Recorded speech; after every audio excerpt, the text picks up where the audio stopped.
اللہم انک عفو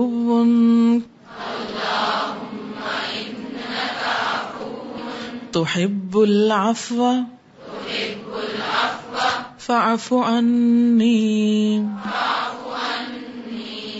اللہم اے اللہ، انکا بے شک تو، عفو معاف کرنے والا ہے، تحب تو پسند کرتا ہے، العفو معاف کرنے کو، فاعف عني پس معاف کر دے مجھ کو.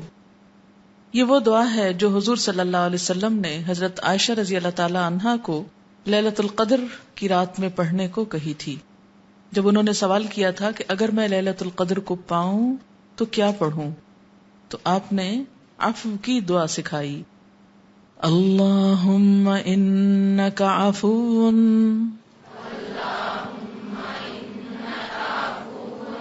تحب العفو فاعف عني.